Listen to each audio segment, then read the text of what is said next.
Hello traders, today is Friday, October 4th, 2024. I'm gonna go over, 13 names. I wasn't thinking about making a video today, but it's been an eventful day and I was like, well, why not? Anyways, as per usual, this is not financial advice. This content is for educational purposes. If you're thinking about risking any of your capital in investing, especially in stocks, please make sure to do your own research and due diligence before you put your capital at risk. That being said, let's start with Apple. And, the marketing in general, because of data that we got today from, let's go take a look at jobs. So we got a job report today, which was pretty decent. And the market actually took that in the best way. Now, one of the things that we saw early in the morning, as you can see in this candle, is you had a sell-off and then sellers came back in. One of the things that I mentioned about Apple throughout the week and last week was that it's going to move either very slowly or it's going to start getting in range between support and resistance level. A couple of weeks back, yes, we were, or actually that's a little bit more than a couple of weeks, but in the beginning of September, we were ranging between 225 and 216. Now that we are in the first week of October, we are ranging between 233 and 225. I did take advantage of all these moves, and I think I'm going to continue to take advantage of what is happening here. I didn't trade Apple today. I don't have any positions, but I think next week, if there is still some momentum going on, I'm probably going to take some swing trades for Apple. I think that we can easily go up to 133 and then again reassess, considering that this level is proving to be very strong as far as resistance. We had quite a few rejections. You have 1, 2, 3, 4, 5 rejections on the daily chart so far. And I think if we break, we're probably going to continue moving. But in reality, there is not much going on Apple. So that is why I think we're probably going to be ranging between levels of 233 and 225, or even maybe 233 and 216. Again, I think this brand is not really doing much, and we all can actually tell that there's not really innovation coming in. And for that reason, I don't think there's nothing explosive. However, I'm personally very, used to this or familiarized with this name. And when I day trade, I like to day trade Apple. I like these kind of reactions that Apple brings. It doesn't happen all the times, but it happens often enough. So you have a sell-off and then you start climbing back up. A day like today is not a day that I would have trade Apple, which I didn't. And the reason is because these poor reactions that you see here, and especially if you're looking at this on the 5-minute chart, it wouldn't look very enticing to actually get into this chop. Now you had a nice reaction towards the end of the day, and then it closed at a very decent level. You were actually green at 0.5 point for Apple today. That's what I have for Apple. I'm going to talk also about, let's talk about AFRM, and mentioning this name quite often as well. One of the things that I like about what is going on here is it doesn't look as extended as it was looking before. And when we were in this level right here, I was telling you that this, even here, looks already very extended. I did take some puts over here. And then when I saw weakness, I got out. And then I didn't take in, or I didn't do anything on this move. And then when I saw this again, the MACD and the TSI is starting to lose momentum, especially on the TSI side, that you see that there is less strength on the stock. I did take a couple of positions. So I did take puts from here to 42.50, and then from 42.50 towards somewhere in this area about 40. I didn't actually take advantage of this last candle right here. Anyways, we actually went down today quite significantly, and then buyers came back in. That is pretty positive. That might actually give us an indication that there's momentum also for this name. So you have the sell-off on the 5-minute chart. Let's get rid of this for a second. And then you had actually buyers coming and going back up right above this resistance level that was support at one point in the beginning of the day, turned into resistance, and then it actually broke at the end of the day. That's actually good. I like the fact, well, I wish this candle was green, so, but it's still red, but we still went up 2.23%.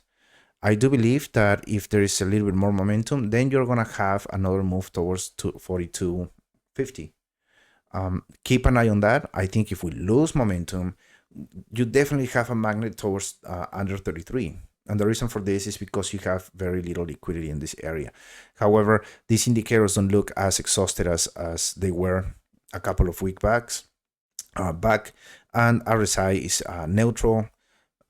You know, TSI and MACD are not looking bad either way. So I think I personally want to wait and see what would be my next. I've been trading AFRM as you know, to the downside, but I wouldn't mind also going long as long as I see a decent setup. For now, I think is for this name in particular is a waiting game. Now let's move on to AMD, and it's looking quite enticing, to be honest. And I did post on X, that the link is in the description. I did post on X about this. You can argue that this obviously is a flag, and then you were on this trend line, and then we had a very nice move today of 5%. We went over this resistance level, which is 169, and now you're starting to cover this gap. I do believe that this gap is going to be filled if momentum continues. You don't have a lot of liquidity, which is telling you that this is probably going to continue for a couple of days, Monday and Tuesday probably, and then we will see what happens. And I'm saying Monday and Tuesday because maybe we can see a little bit of overbought, I guess, situation on the RSI and the strength on the stock, but still I do believe that this sector is coming back, and I like AMD. Unfortunately, I was thinking about getting some April calls for AMD, and I didn't take them. But you know, I think that the setup is still there, and I might actually get them. Let me take a look at the price of April calls and see how they look. No, I don't want to be that far. Let's see February. They are 1900 at 175. 180, they are 17.8. So yeah, they are not that cheap, but I think they're worth it, in my opinion. 1400 for January 17th at 180. That would be your strike. Anyways, this looks very enticing for me. I do believe that there is definitely opportunity. I was clicking the wrong screen. There is definitely opportunity for a continuation here. This is looking fantastic. MACD and TSI are not over extended or anything like that. You know, you can argue that you're gonna get overbought on the other side, but you know that doesn't always play out that way, meaning that you can be overbought and the stock is gonna continue moving up. Anyways, this is looking great. AMD, put it on your watch list. Now let's do Amazon. I did buy some calls, January 17th calls yesterday, and I did buy some more today. And the move is, you know, one of my price targets, if you are following my videos, was 181 to the downside. And then I was thinking this can actually recover and go back towards 190. I did buy January calls. I don't know if I'm going to keep them until, let's say, November or December, but I'm definitely going to give myself some time, and they are playing, so far they're working out pretty well.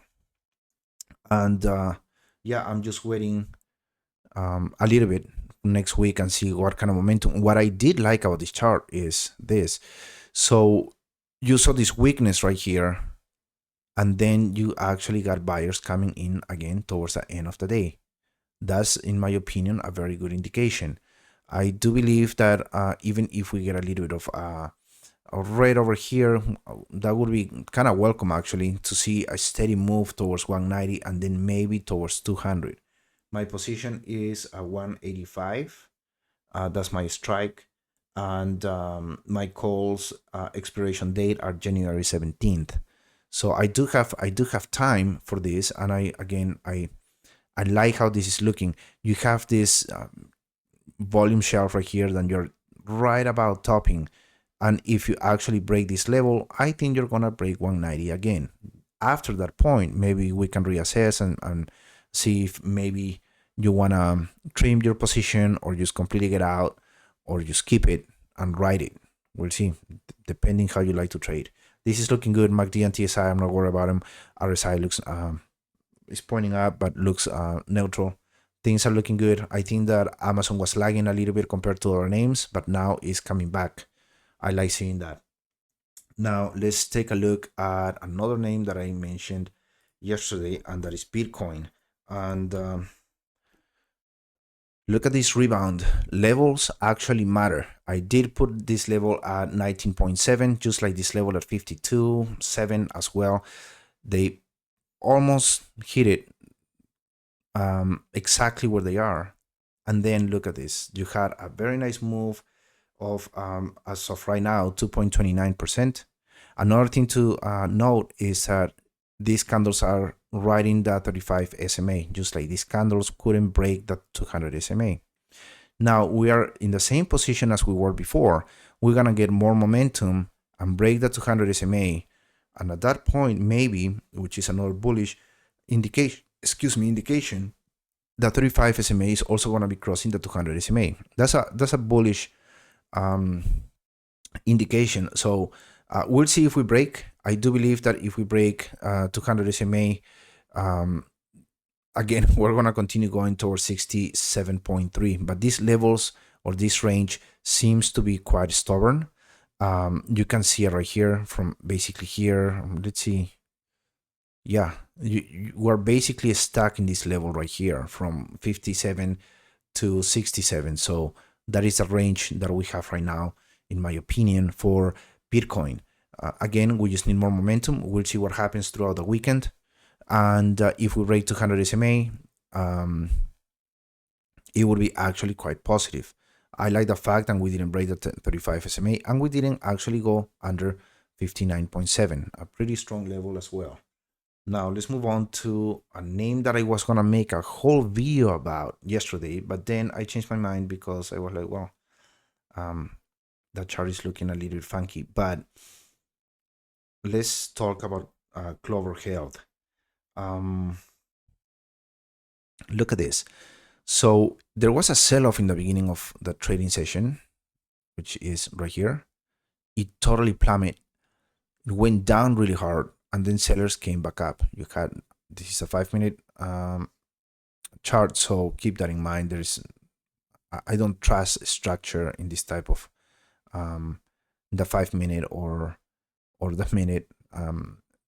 If anything, you can go to a 15-minute and then argue that you had a double top, but it's, you can see it better, a double bottom. Here you got into this level right here twice, and then you came back up, a little bit of a sell-off after during or close to the closing of market, but in reality this actually continues to look good. I'm quite surprised that we are at this point. We are at $4 for Clover. We'll see what happens. Let's see. I didn't check any news on this. Clover Health and experienced a 1% increase in pre-market trading following rise in the previous. Yeah, that's not news. But then also a good thing to point out is on Wednesday we went out 29%. The next day you were up 11%, and today you're up 1%. So I wouldn't be surprised if we go back down to 350 and then continue going up. This is not looking bad at all, even though you're seeing this type of candles. And the reason why I think that Clover is bringing more attention to its name, I like seeing that. This is one of those SPAC stocks that were a little bit of a meme stock and a Reddit stock back in 2001 and 2020 and 2000, not 2001, I'm sorry, 2020 and 2021. So it's just interesting that management in this company are starting to do things pretty well, and the move and the stock price is reflecting that. Another thing to point out is you have this support level at 244, which was respected on the dot, and then you have this level that I marked from back in this level right here, back in 2022, January of 2022. That's gonna be, wow, that's gonna be 3 years. But it did respect this level as well, basically to the dime, and then it just went up. I still like this, you know. For now, I'm just keeping an eye on it. I did trade a little bit of this move right here, I believe, and I also trade to the downside a little bit, but obviously I wasn't expecting this type of move. I don't know what news triggered this, but I like the volatility. I like what is going on in Clover. I like what management is doing for this company. Let's move on to, I like this, CrowdStrike.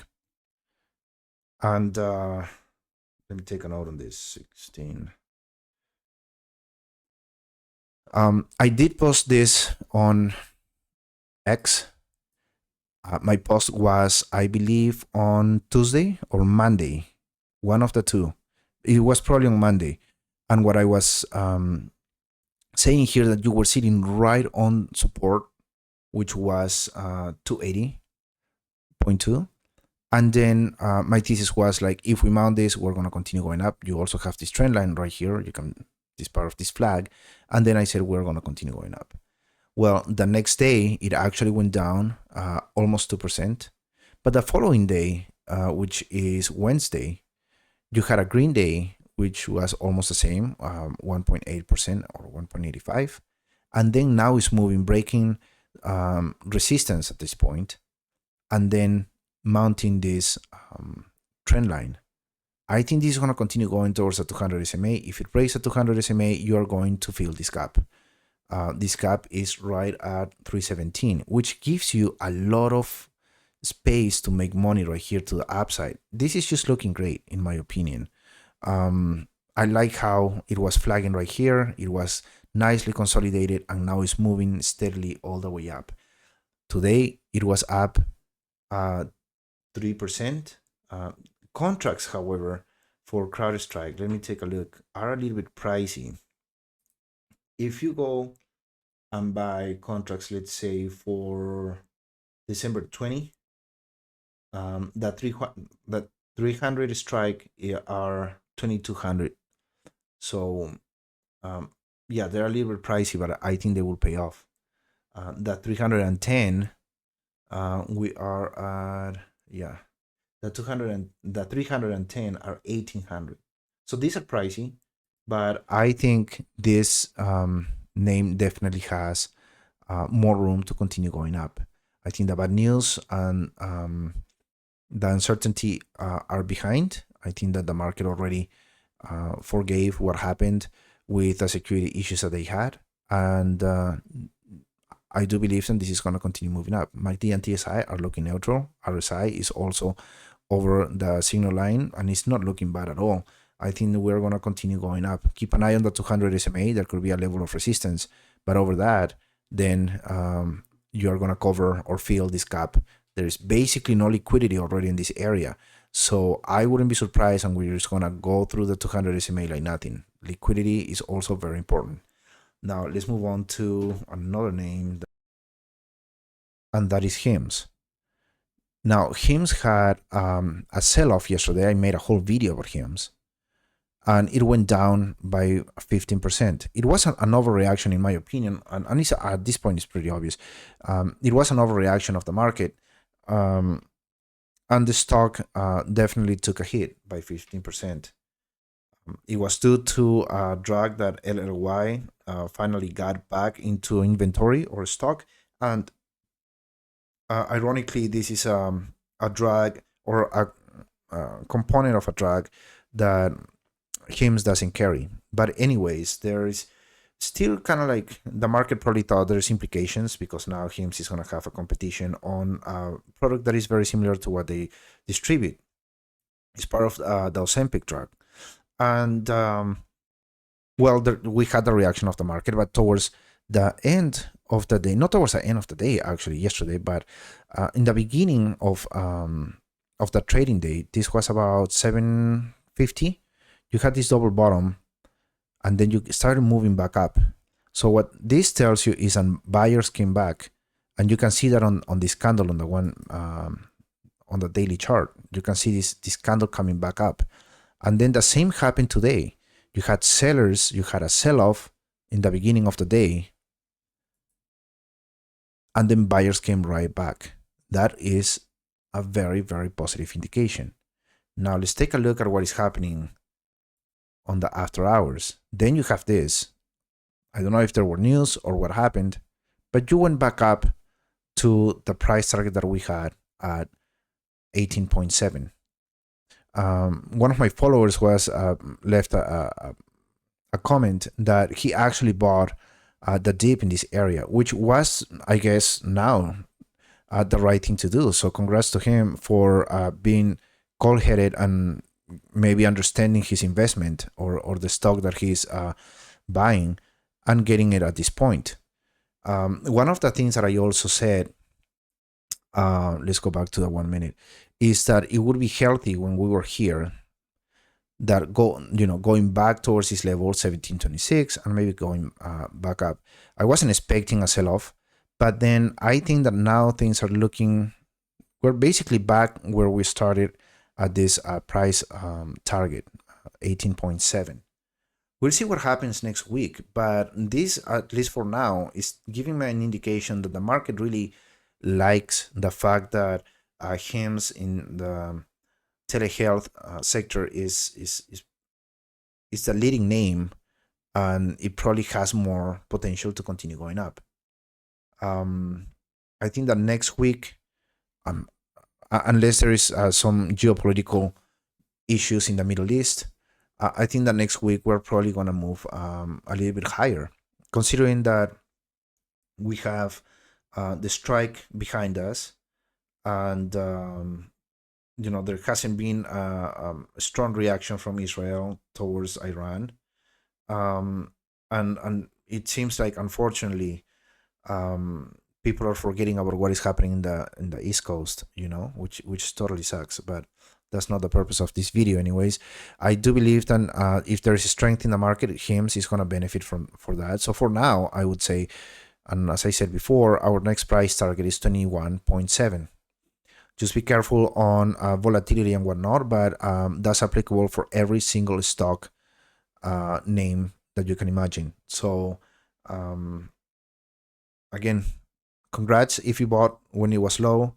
At this point, after seeing how this is behaving after hours, I'm just,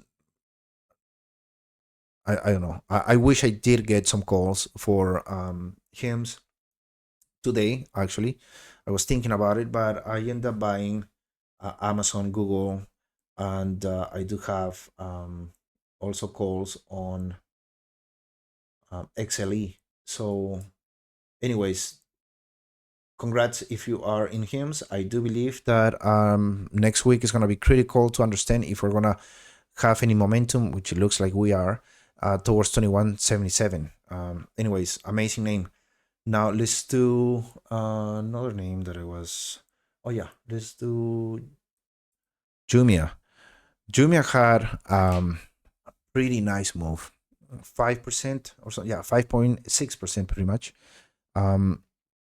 You finally got out of this range, which is a very good indication that you might have a continuation towards the next level. So our resistance level was 5.5. Now we're right under the 200 SMA, right in line with the 35 SMA. Even though the 35 SMA is crossing under the 200 SMA, I wouldn't be too worried about it right now because of the divergence that you had here and also the move that you had to the downside right here. So if we focus more on the 200 SMA, if we go over the 200 SMA, we are hitting $7. And if that is the case, we're probably going to fill this gap. And the reason why I'm saying that is because there is low liquidity throughout this whole area. So JMIA might give us a surprise in the next week or so. So keep that in mind. JMIA is looking good, especially when stock like JMIA in this case is breaking a range that's been formed for so long and finally is moving up with momentum. 5.6% for the day and is up 0.5, so basically 6% move. So yeah, JMIA is looking good. Keep it for your focus list. Now let's move on to Microsoft.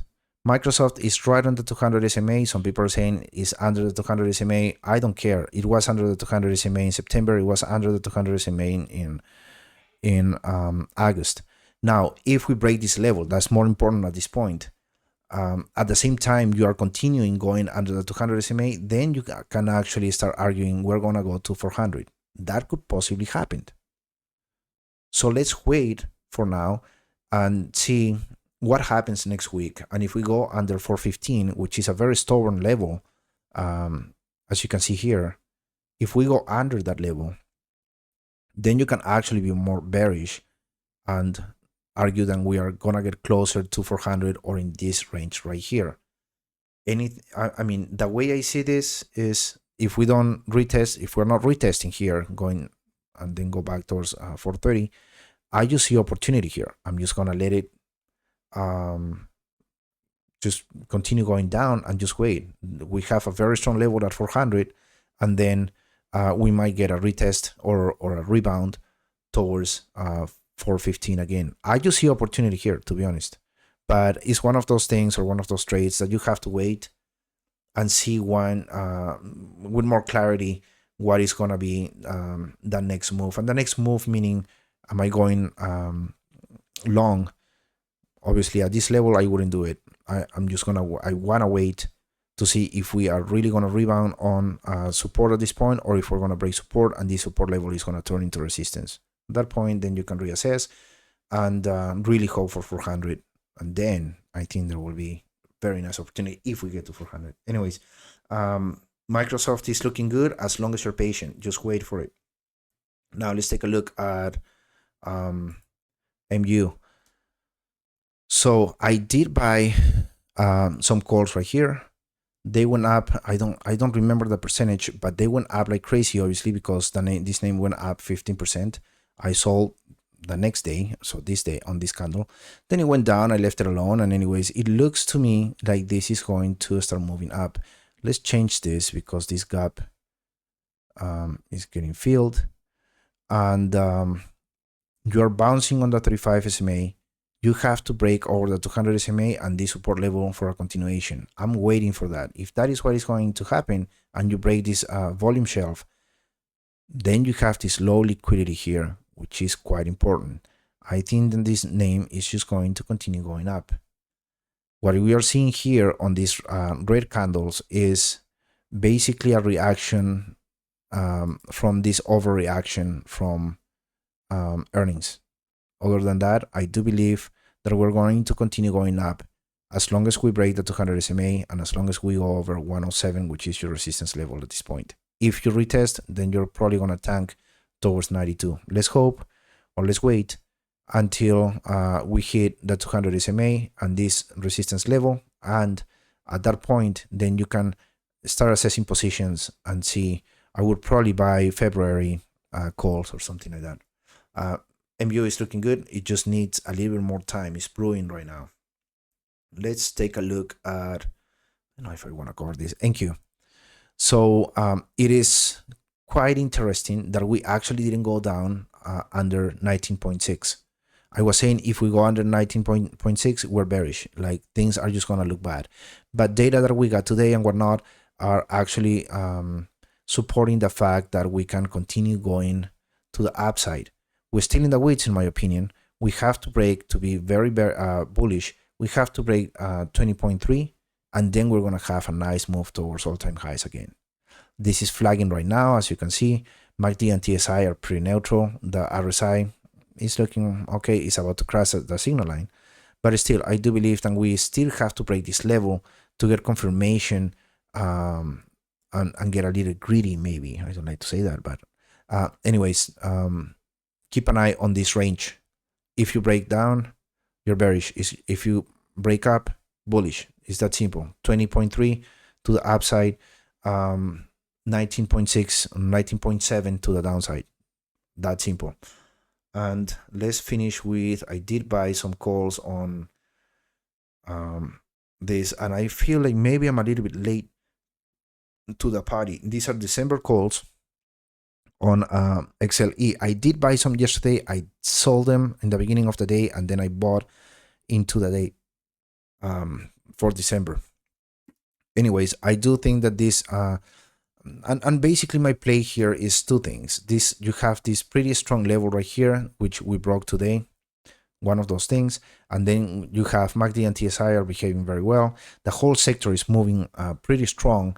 And another thing is, if something funky happens in the Middle East, this whole sector is just gonna, the energy sector is just gonna go crazy. So it's kind of like a hedge. It is a small position, but for now I'm gonna leave it as is and see how this works. That's all I have for you, traders. Anyways, thank you. Like the videos, subscribe to the channel. See you guys on Sunday. Bye bye.